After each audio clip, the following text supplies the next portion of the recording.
I'm Jennifer Byrne here in Perth, and I'm about to speak to one of the literary greats. Over 50 years, she's won just about every prize.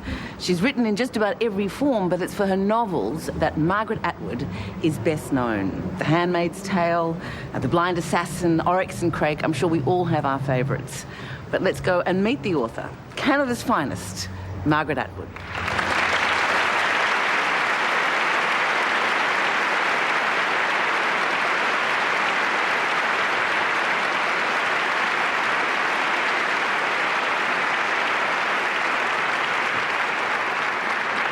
Now, Margaret, I would like to start, if I may, near the beginning, which is your childhood. You had a most unusual childhood by today's standards, born in Ottawa, but you spent at least half the year up in the northern woods.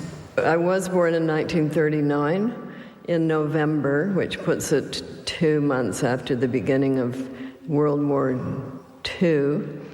And then 6 months after that event, which took place in Ottawa, I went into the wilderness in a pack-sack, and we did spend 3/4 of the year. Why was that? Because my father was a forest entomologist. He studied insects that eat trees, and they don't do anything in the winter. So in the winter, we would be in a city while he wrote up the results, but they become active in the spring, summer, and gradually diminish in the fall. So he was tracking them during those times. And as I understand it, it was a very creative environment. You painted. Well, I think faute de mieux. I mean, there wasn't anything else to do and it rained, so yes. And did we have a lot of art supplies? No. It was the war. And so we had some pencils. And stories? We had books. But once you had read all of the books, you read them all again because there wasn't a library. Between the age of 8 Yes. and 20... That's quite a big slice, too. It is.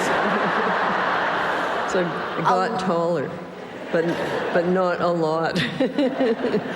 A lot of some of what we would now regard as the science fiction classics came out. So, I mean, Brave New World had been out for a while, but we had 1984, Fahrenheit 451, Martian Chronicles. Animal Farm was a bit earlier, yeah. Animal Farm was early enough for me to read it as a child, thinking it was going to be Winnie the Pooh. It had animals in it. Yes, so... I was devastated by that. What was it like to read those? I mean, we see them as such the great classics, but when they came out, was it exciting, or were they just another book that came along? Well, in those days, it was the days of the paperback had really just hit.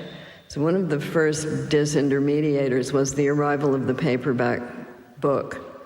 Before that, there had been cheap hardbacks, but when the paperback hit, a whole new world was possible. So you could go into your local pharmacy and find the paperback book rack, and on that rack there might be William Faulkner, but with a very lurid cover, you know.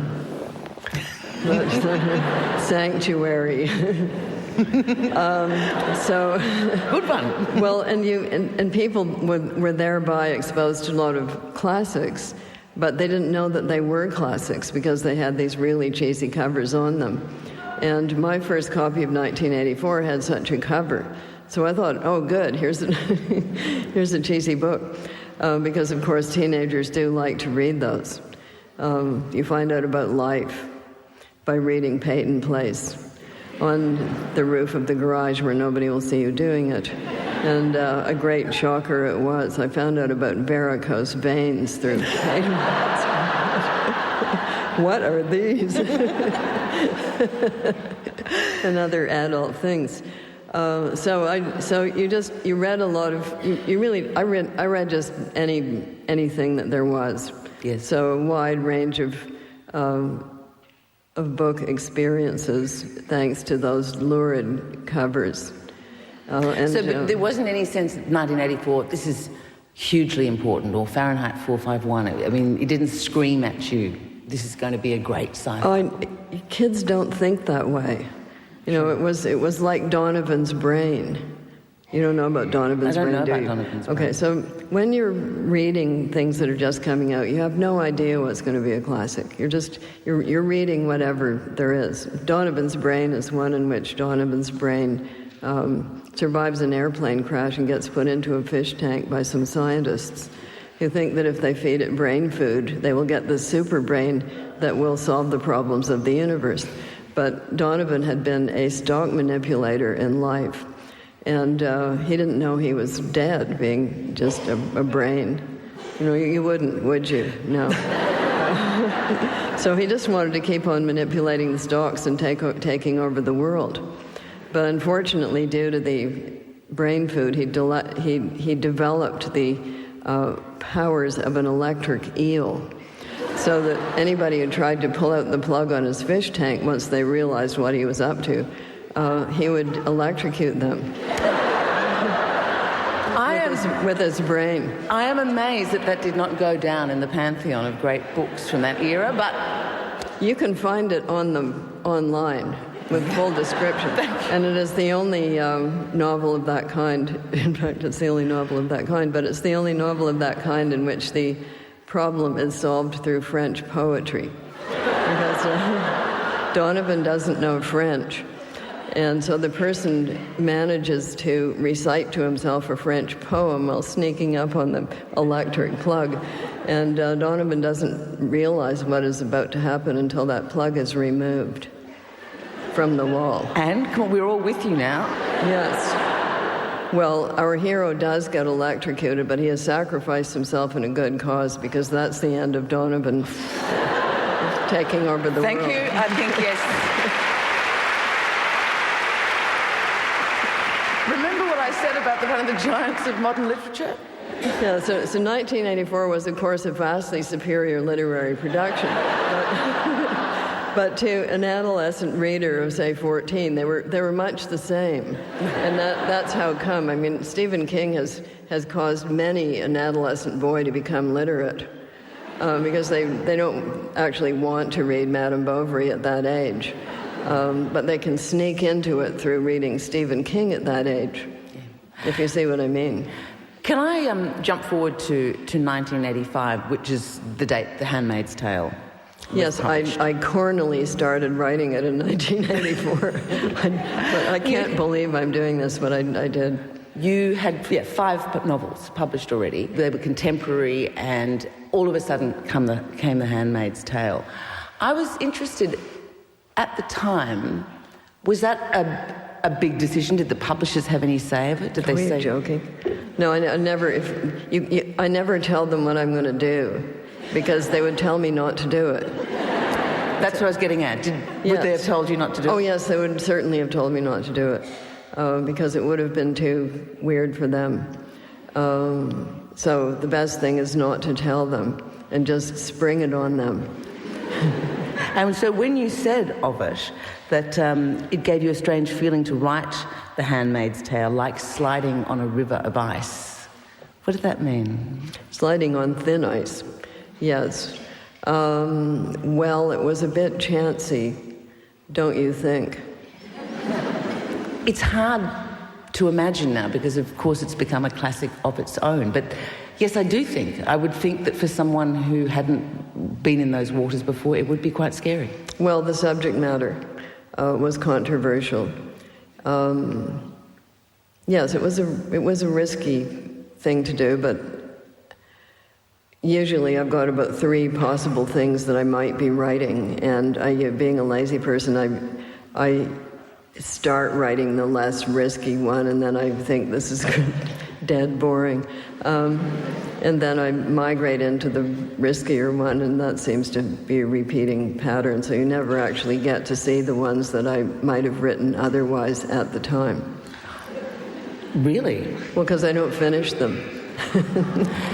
One of the rules you set for yourself, which I found so interesting, was when you wrote The Handmaid's Tale, was that you would not have anything in the book that had not happened, and in Western societies already, and that was not already technologically achievable. Yes. Sometime somewhere, it didn't have to be a Western society, but sometime somewhere that little item, that little ficto-factoid had to have occurred. So including the dress codes, including the group hangings, including the forbidding of reading, which has happened multiple times, including the child stealing, and anything you can mention, it has happened. It was a brilliant idea. Did it come to you when you started writing, or it... You mean not to have anything that hadn't actually happened? Because it made it more chilling. It was just a very practical thing that people were going to say, you certainly have a warped imagination, you weird, twisted person. And I would be able to say, actually, it's all happened. So it's not me that's weird and twisted, it's human history. As The Handmaid's Tale came out, it was a great success. It was shortlisted for the Booker. Actually, it wasn't a great success at the beginning. It won the Arthur C. Clarke Award, though, didn't it? Later, yes. It won the first Arthur C. Clarke Award. So when you win the first of something that doesn't have a long history of having been won, it's not necessarily the big splash that you might think. Looking back, it's important. Yeah, and I'm very fond of it. But at the time, I thought, what's this? What's this? I've actually won you may not know this, I've won the Swedish Humor Award. So no wonder you look proud. I'm very proud, yes. And my poor Swedish publishers had to go off in a rainstorm to collect it, and it was in an amphitheater without a cover on, so they got soaked. And the Swedish Humor Award was a big crystal bowl, which somebody then stole. So although I've won the Swedish Humor Award, I don't have the Swedish Humor Award. Now, of course, you sit before us as someone who has won the Swedish prize for comedy. So, yes. But then you were, frankly, in the 70s, you were regarded as a very fierce person. In fact, one would hear people coming away from interviews with you saying, I got through it, I made it. Were they wimpy, or you were? No, I was very kind. I'm still very kind. But people don't, you've heard the expression, just don't start. Well, they just don't start. Whereas they used to all the time say really provocative things like, what makes you think you can be a writer? And I certainly haven't read any of your books, and I'm not going to, so tell me in 25 words or less what your book is about. Like that. Really? So you can see how that might be a bit annoying. Deeply. Yes. But that's what it was like.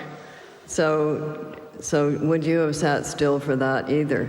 No, you wouldn't have. In fact, I did actually look back on YouTube. There is an interview with you done at that time where someone keeps saying, your books are so grim. They're so grim. I think this would be Hannah Gartner.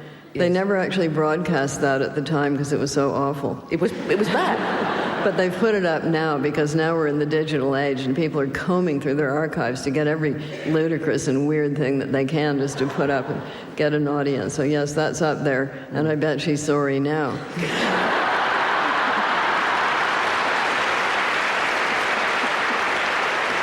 Actually, the thing you said somewhere, and I thought was a beautiful way of dealing with this, was saying that you said, it took me a long time to realize that, I was not, compared to the rest of my family, that fierce.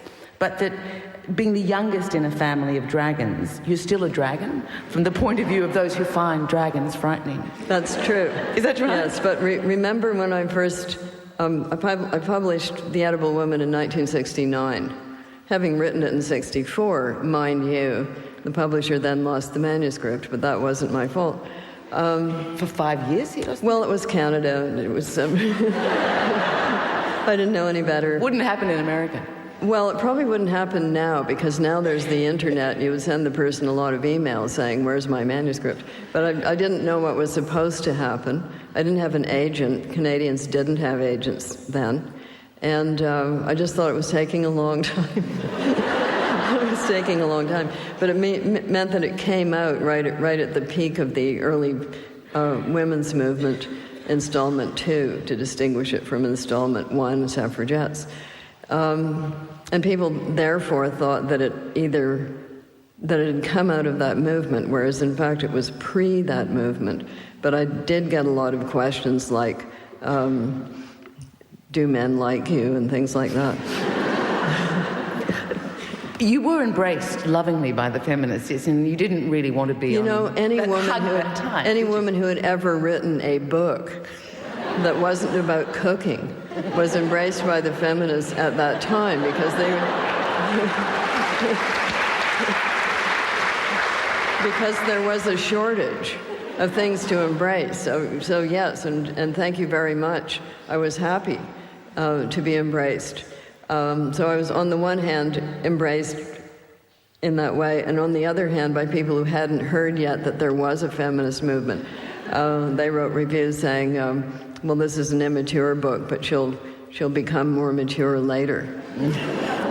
I always wondered in 1993, you wrote a book called The Robber Bride, which I thought was one of your most fun books, about Xenia, this ghastly, man-stealing, sisterhood, bashing. She was a force of evil and malevolence. She's a female con artist. And I think I wrote it partly because somebody said to me that there weren't any female con artists. Little did they know. They had never run across anybody doing the cancer con, which is a favorite among female con artists. I've got cancer, feel sorry for me, give me money. And then you find out that actually they don't. Like that. But she ran off with she was the ultimate betraying the sisters. And I wondered if that was part of your to the feminists. No, not at all. No? The thing about feminists is, and I could get everybody in this room to vote as a feminist simply by going back in history and saying, okay, so do you believe in education for women? Hands up. Who does? Do you believe in them being allowed to read? Do you believe in them being allowed to have jobs? And you can work your way all the way up to leg shaving. Then there might be some differences of opinion, but up to that point, everybody now pretty much agrees with those positions that were fiercely debated in past history.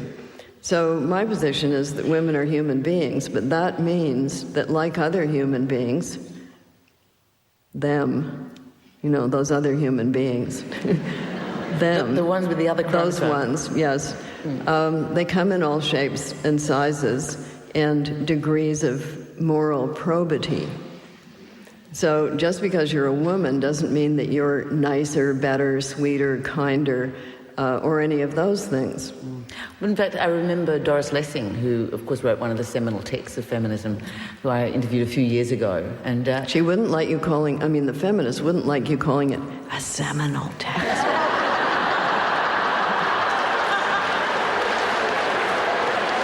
Sorry. But what was amazing was that she, who had been so embraced, she said, what a lot of bitches have been turned out by the feminist movement. She'd completely recanted. Well, why should anybody be surprised that not all women are the same as all other women? I mean, yes. They take different dress sizes too. What were you saying were the 4 requirements of being a writer? Oh, there are 4 kinds of books. Yeah, there are only 4 kinds of books in relation to money.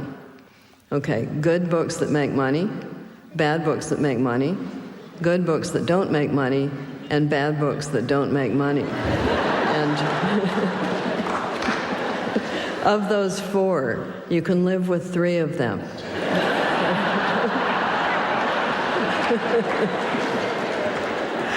And you have had the talent and judgment that you managed to write popular books, good books. Not on purpose. That sell. Come on. Yes. No. This becomes a sore point, particularly in France. You write the bestsellers. Sneer. I sneer at you. To which you have to reply, not on purpose. It's a byproduct. So yes, I've been lucky in that I've been able to write what I wanted. and also that I started early enough before any of this sort of market talk set in, with these millions of advice blogs telling you how to sell yourself and all this kind of thing. So it's partly our fault. It's partly the fault of our generation. We invented the book tour. We invented the literary festival. For instance, she hates us. For instance, then the workshop and the creative writing class that you can take at a university. None of that existed in 1960. And was that better, that it didn't exist? Was it better or worse that it didn't exist? There's an upside and a downside to everything. Some people ask me, they say, well, is it better for a young writer now than it was in your day? And the answer to that is it's probably harder, because there are so many people who want to do it, and so many institutions that are quite happy to tell them that they can, which isn't always true, but never mind, it was never always true. Whereas for us, there were a lot fewer outlets, but there were also a lot fewer people thinking that they wanted to be writers. In fact, it was a deeply strange thing to say that you wanted to be, particularly if you were female in 1960. So why would you? They didn't even say you can't do that because you're a girl. They said, what? you want to be what? You want to do what? More like that. Whereas now they will say, oh, well, we know this great course you can take. Is there for you a great stylist who you admire? Is there a gold standard of writing that you look at that person or look at that work and say, I really admire that? Am I allowed to say Shakespeare? You can say whoever you like. If you go look at, if you look at, and I know, yes, he's been around, blah, blah, blah, we take him in school, etc. But if you actually look again closely at what he accomplished, it's staggering. So yes, whenever I'm feeling that I'm fed up with all of that, I go back and take a look at Shakespeare again, which is... So he's your gold standard? Well, not that you could ever be like him. Although people have said, well, there's essentially two kinds of writers. There's Shakespeare and Milton. And everything that Milton wrote was Milton. And everything that Shakespeare wrote was all of the characters that he wrote. You can't look at any one of them and say, that's Shakespeare. He is the variety of what he wrote, and I think I admire that. I would rather be Shakespeare than Milton for quite a few reasons. I think he had a lot more fun, just for starters. I was wondering, is the book you're currently working on, is it always the best? Or as it is Ian McEwan once said, not just the worst, it's the hardest? It's always the one you're in love with. And you can see that it would have to be so. But that doesn't necessarily mean it's the best, just as in real life. In other words, because you're in love with someone doesn't necessarily mean, as we all know, that they are a superior human product.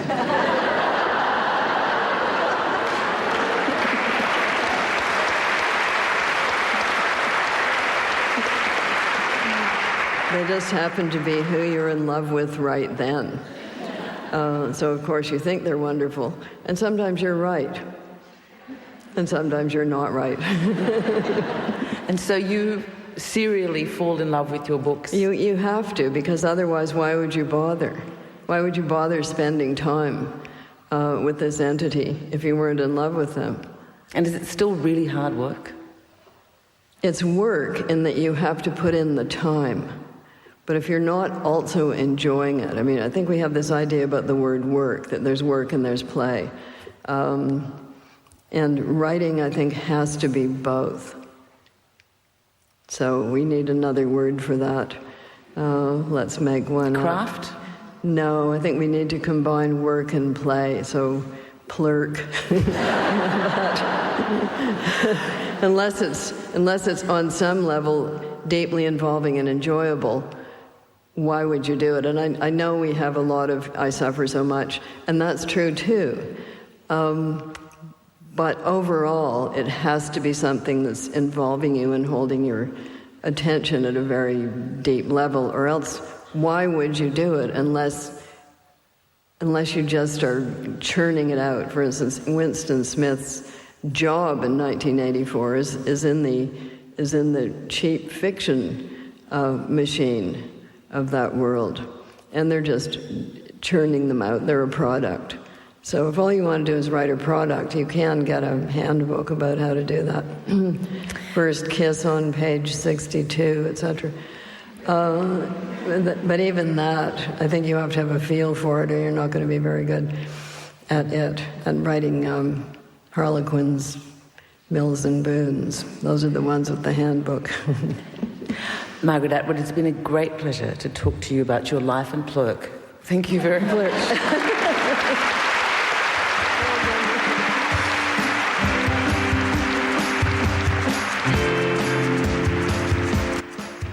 Next week at 10, the book club is back. Join Jennifer Byrne and the panel as they review Juan Gabriel Vasquez's novel, The Sound of Things Falling, and the sci-fi classic Pattern Recognition by William Gibson.